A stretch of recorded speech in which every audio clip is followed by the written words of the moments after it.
Hello everyone, welcome to my YouTube channel.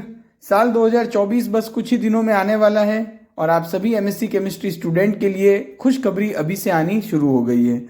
आज के इस वीडियो में हम बात करने वाले हैं एक गवर्नमेंट जॉब वैकेंसी के बारे में। DSSB Delhi subordinate service selection board में वैकेंसी आई है एमएससी केमिस्ट्री स्टूडेंट के लिए। एक बहुत ही अच्छी ये जॉब वैकेंसी है। PGT पोस्ट ग्रेजुएट टीचर की ये जॉब वैकेंसी है और इस जॉब वैकेंसी के लिए जो ओपनिंग डेट है वो 9 जनवरी 2024 है और इसकी जो क्लोजिंग डेट है वो 7 फरवरी 2024 है। आप जब इस वीडियो के लिंक में देखेंगे तो इसका डिस्क्रिप्शन में मैंने लिंक भी दिया है जहां पर आप इस जॉब वैकेंसी का नोटिफिकेशन देख सकते हैं। तो इस वीडियो में हम डिटेल में बात करेंगे कि इस जॉब वैकेंसी के लिए क्या एलिजिबिलिटी क्राइटेरिया है, क्या एजुकेशनल क्वालिफिकेशन चाहिए, एज क्या होगी, फीस क्या होगी, एग्जाम का पैटर्न क्या होगा। आपके जितने भी डाउट हैं सब इस वीडियो में मैं क्लियर कर दूंगा, तो वीडियो पूरा अंत तक देखिएगा। सबसे पहले अगर हम बात करें तो देखिए, पोस्ट ग्रेजुएट टीचर की ये वैकेंसी है और इसमें कई सारी सब्जेक्ट के लिए वैकेंसीज आई है, लेकिन हम स्पेसिफिकली बात कर रहे हैं केमिस्ट्री सब्जेक्ट के लिए। तो PGT केमिस्ट्री की जो वैकेंसी आई है वो PGT केमिस्ट्री मेल के लिए वैकेंसी है, वो डायरेक्टरेट ऑफ एजुकेशन में है, 14 वैकेंसी है। PGT केमिस्ट्री फीमेल की वैकेंसी है, वो भी डायरेक्टरेट ऑफ एजुकेशन में है, वो 10 वैकेंसी है। और PGT केमिस्ट्री की vacancy new Delhi municipal council में भी है, वो 2 वैकेंसी है। तो टोटल अगर हम वैकेंसीज की बात करें तो PGT केमिस्ट्री की मेल की जो है वो 14 वैकेंसी है, PGT केमिस्ट्री फीमेल की 10 वैकेंसी और PGT केमिस्ट्री की न्यू दिल्ली म्यूनिसिपल काउंसिल में 2 वैकेंसी। तो टोटल वैकेंसी हो गई आपकी 26।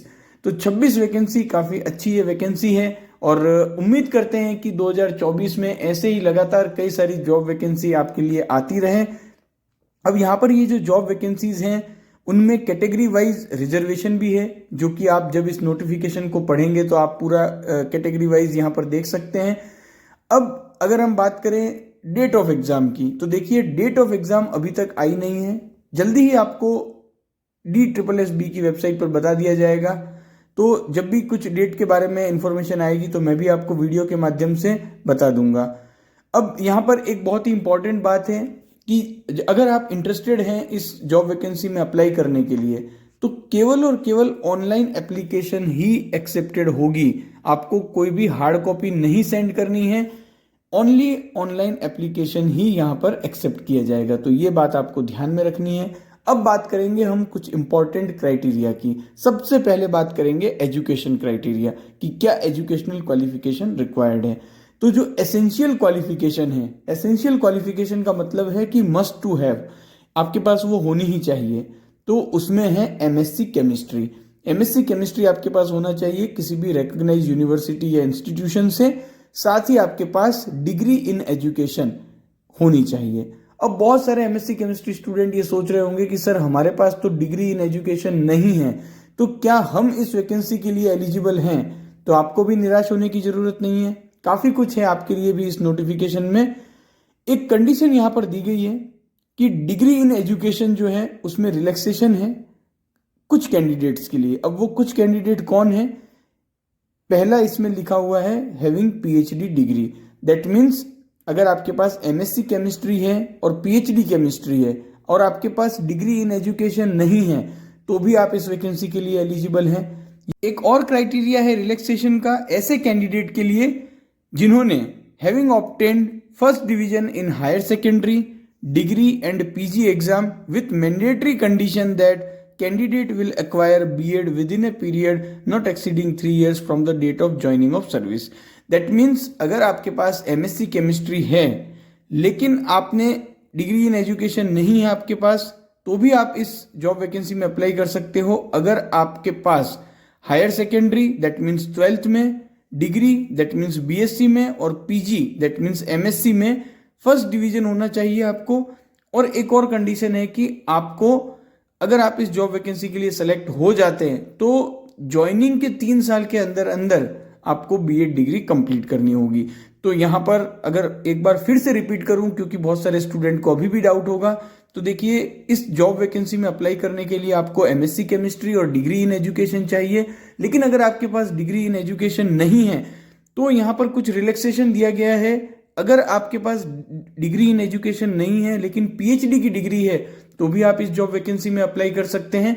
अगर आपके पास पीएचडी नहीं है, डिग्री इन एजुकेशन भी नहीं है, लेकिन अगर आपके 12th में, बीएससी में और एमएससी में 60% या उससे ऊपर मार्क्स हैं तो आप इस जॉब वैकेंसी के लिए अप्लाई कर सकते हैं। लेकिन उस कंडीशन में आपको बीएड की डिग्री कंप्लीट करनी होगी within 3 years from the date of joining. तो ये यहाँ पर एजुकेशनल क्वालिफिकेशन से रिलेटेड सारे डाउट आपके क्लियर हो चुके होंगे। अब बात करेंगे एक्सपीरियंस की। तो देखिए एक्सपीरियंस जो है वो डिजायरेबल का मतलब ये होता है कि एसेंशियल नहीं है, एक्सपीरियंस नहीं होगा तो भी आप इस जॉब वैकेंसी में अप्लाई कर सकते हैं। लेकिन अगर आपके पास एक्सपीरियंस होगा तो आपको कुछ प्रेफरेंस दी जाएगी अगर कुछ ऐसी एक्सपीरियंस की कंडीशन आती है। अदरवाइज बिना एक्सपीरियंस के भी आप इस जॉब वैकेंसी में अप्लाई कर सकते हैं। तो डिजायरेबल जो एक्सपीरियंस है उसमें है 3 year experience of teaching in A college और हायर सेकेंडरी स्कूल और high school in the subject concern. तो एक्सपीरियंस जो है वो मैंडेटरी नहीं है। अगर आपके पास एक्सपीरियंस नहीं है तो भी आप इस जॉब वैकेंसी में अप्लाई कर सकते हैं। अगर हम बात करें पे स्केल की तो बहुत ही अच्छा पे स्केल है। 47,600 से लेकर 1,51,100 जो कि पे लेवल 8 है। ग्रुप बी की ये पोस्ट है। काफी अच्छी सैलरी यहाँ पर आपको ऑफर की जा रही है। एज लिमिट की अगर हम बात करें तो बिलो 36 ईयर्स जो है वो आपकी एज होनी चाहिए अगर आप इस जॉब वैकेंसी में अप्लाई करना चाहते हो। यहाँ पर एज में रिलैक्सेशन भी अवेलेबल है जो कि आप इस जॉब नोटिफिकेशन के पैराग्राफ 8 में देख पाएंगे। तो वहां पर आपको एज रिलैक्सेशन दिख जाएगा कि किस कैटेगरी के लिए कितना एज रिलैक्सेशन अवेलेबल है। अब बात करते हैं एलिजिबिलिटी की कि कौन कैंडिडेट इस जॉब वैकेंसी के लिए एलिजिबल होंगे। तो सबसे पहली जो कंडीशन है वो ये है कि candidate must be citizen of India. अब यहां पर उन सभी स्टूडेंट के डाउट क्लियर हो जाएंगे कि सर मैं मध्य प्रदेश से हूं, क्या मैं इस वैकेंसी में अप्लाई कर सकता हूं? मैं राजस्थान से हूं, मैं इस जॉब वैकेंसी में अप्लाई कर सकता हूं? देखिए यहां पर क्लियर कट लिखा है candidate must be citizen of India. अगर आप इंडिया के सिटीजन हैं, आपने रिकॉग्नाइज यूनिवर्सिटी या इंस्टीट्यूशन से अपनी डिग्री कंप्लीट की है, आपके पास सारे एसेंशियल क्वालिफिकेशन हैं, तो आप इस जॉब वैकेंसी में अप्लाई कर सकते हैं। लेकिन अब यहाँ पर बहुत सारे ऐसे स्टूडेंट होंगे, सर हम तो एमएससी केमिस्ट्री फाइनल ईयर में हैं, क्या हम इस जॉब वैकेंसी में अप्लाई कर सकते हैं? देखिए यहाँ पर एक क्लियर कट एक बात मेंशन है, the educational qualification, age, experience etcetera shall be determined as on 7 Feb 2024। तो देखिए जो भी एसेंशियल क्वालिफिकेशन है वो अगर आपकी 7 फरवरी 2024 से पहले कंप्लीट हो रही है तो ही आप इस जॉब वैकेंसी के लिए एलिजिबल होंगे। तो यहाँ पर आपके आई थिंक सारे डाउट क्लियर हो चुके होंगे एलिजिबिलिटी क्राइटेरिया से रिलेटेड। अब एक बात जो कि मैंने पहले भी आपको बताई, अगर आप अप्लाई करना चाहते हैं तो केवल और केवल ऑनलाइन अप्लाई करना है, ऑफलाइन मोड में यहाँ पर अप्लाई नहीं करना है। ऑनलाइन अप्लाई करने के लिए आपको DSSBonline.nic.in जो वेबसाइट है उस पर जाकर आपको अप्लाई करना है। अप्लाई करने के लिए जो डेट है वो मैंने ऑलरेडी आपको बता दी है। 9 जनवरी 2024 से ऑनलाइन एप्लीकेशन स्टार्ट होंगे जो कि 7 फरवरी 2024 तक चलेंगे। अब बात करें अगर हम एप्लीकेशन फीस की तो देखिए बहुत ही कम एप्लीकेशन फीस है, केवल और केवल 100 रुपये ही एप्लीकेशन फीस यहाँ पर रखी गई है जो कि बहुत ही अच्छी बात है। अब यहाँ पर इस एप्लीकेशन फी में एग्जेम्पशन भी अवेलेबल है। दैट मीन्स अगर आप वुमेन हैं, SC, ST, PWBD या एक्स सर्विसमैन है तो आपको यहाँ पर कोई एप्लीकेशन फीस नहीं देनी होगी। अब सबसे इंपॉर्टेंट एग्जाम पैटर्न क्या है, क्योंकि किसी भी एग्जाम में जब हम अपीयर होते हैं सबसे पहले हमको उसका एग्जाम पैटर्न का पता होना चाहिए ताकि आप उसके अकॉर्डिंगली अपनी प्रिपरेशन स्टार्ट कर पाएंगे। एग्जाम पैटर्न की अगर हम बात करें तो यहाँ पर एक टायर 1 एग्जाम होगा और वो जो एग्जाम होगा वो 2 सेक्शंस में होगा। एग्जाम की जो ड्यूरेशन होगी वो 3 आवर्स होगी।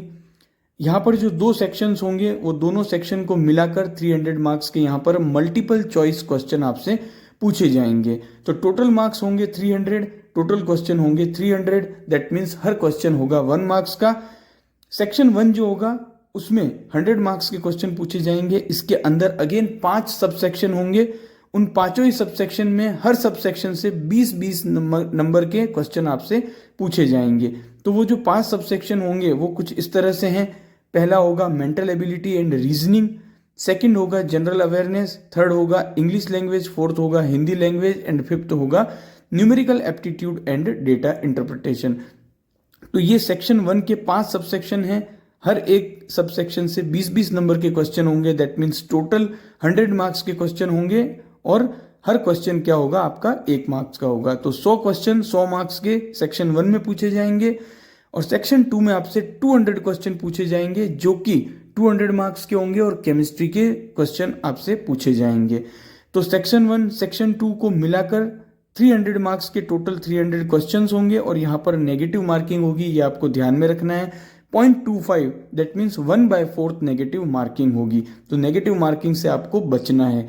अब यहाँ पर जो सेक्शन 1 और सेक्शन 2 है उसमें क्वेश्चन आपको हिंदी और इंग्लिश दोनों में मिलेंगे। एक बहुत ही इंपॉर्टेंट बात जो कि इस नोटिफिकेशन में कही गई है कि सेक्शन 1 जो होगा उसमें कोई मिनिमम क्वालिफाइंग मार्क्स नहीं है। दैट मीन्स सेक्शन 1 में आप जितने भी मार्क्स लाएंगे वहां पर कोई ऐसा क्राइटेरिया नहीं है कि आपको मिनिमम इतना मार्क्स तो लेकर आना ही है। लेकिन सेक्शन 2 जो कि केमिस्ट्री के क्वेश्चन आपसे पूछे जाएंगे, टोटल 200 क्वेश्चन यहाँ पर आपसे पूछे जाएंगे 200 मार्क्स के, वहां पर मिनिमम क्वालिफाइंग मार्क्स है। दैट मीन्स उन मार्क्स से ऊपर आप लाएंगे तभी आप इस एग्जाम के लिए कंसीडर किए जाएंगे। तो मिनिमम क्वालिफाइंग मार्क्स इस समय आप अपनी स्क्रीन पर देख पा रहे होंगे। तो एक बार अगेन रिपीट करता हूं, सेक्शन 1 में कोई मिनिमम क्वालिफाइंग मार्क्स नहीं होगा, लेकिन सेक्शन 2 में जिसमें केमिस्ट्री के क्वेश्चन पूछे जाएंगे उसमें मिनिमम क्वालिफाइंग मार्क्स होंगे। उसके बाद आपकी जो मेरिट लिस्ट बनेगी उसमें सेक्शन 1 और सेक्शन 2 दोनों के जो मार्क्स होंगे उनको कंबाइंड किया जाएगा। तो आपके लिए सेक्शन 1 में भी स्कोर करना उतना ही इंपॉर्टेंट है जितना कि सेक्शन 2 में है। तो यहाँ पर जो कैंडिडेट इस एग्जाम के लिए अपीयर होना चाहते हैं उन सभी को मैं कह दूं कि केमिस्ट्री पर तो आपको अपनी स्ट्रांग कमांड रखनी है क्योंकि वहां पर 200 क्वेश्चन पूछे जाएंगे 200 मार्क्स के। लेकिन सेक्शन 1 जो है जिसमें आपसे मेंटल एबिलिटी के, जनरल अवेयरनेस के, इंग्लिश के, हिंदी के, डेटा इंटरप्रिटेशन के क्वेश्चन पूछे जाएंगे, उसमें भी आपको अपना उतना ही स्ट्रांग कमांड रखनी है क्योंकि अगर आपने केमिस्ट्री में अच्छा किया और सेक्शन 1 में अच्छा नहीं किया तो भी आप फाइनल मेरिट लिस्ट में कहीं ना कहीं पीछे रह जाएंगे। तो ये बात आपको ध्यान में रखनी है अपनी प्रिपरेशन के दौरान। साथ ही ऐसे सभी स्टूडेंट जिनको ये डाउट होगा कि सर केमिस्ट्री में कौन सा क्वेश्चंस पूछे जाएंगे, किस टाइप के क्वेश्चन पूछे जाएंगे, तो देखिए सिलेबस को लेकर कोई बात इस नोटिफिकेशन में नहीं है, लेकिन चूंकि ये वैकेंसी पीजीटी केमिस्ट्री की है, इसके लिए जो एजुकेशनल क्वालिफिकेशन है वो एमएससी इन केमिस्ट्री है, तो एमएससी लेवल तक का सिलेबस होगा। साथ ही आप DSSB के जो पुराने पेपर्स हैं उनको भी रेफर कर सकते हैं। इसके अलावा अगर मुझे कुछ भी और इन्फॉर्मेशन मिलती है तो मैं जरूर आपके साथ साझा करूंगा। इस वीडियो को आप अपने तमाम फ्रेंड्स के साथ शेयर करिए, उन्हें भी बताइए कि ऐसी वैकेंसी आई है, चलिए हम इसके लिए फॉर्म भरते हैं, साथ में प्रिपरेशन करते हैं और साथ में सिलेक्शन लेते हैं। आई होप ये वीडियो और इन्फॉर्मेशन आपको अच्छी लगी होगी।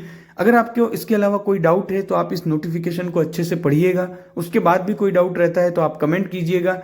Thank you for watching this video.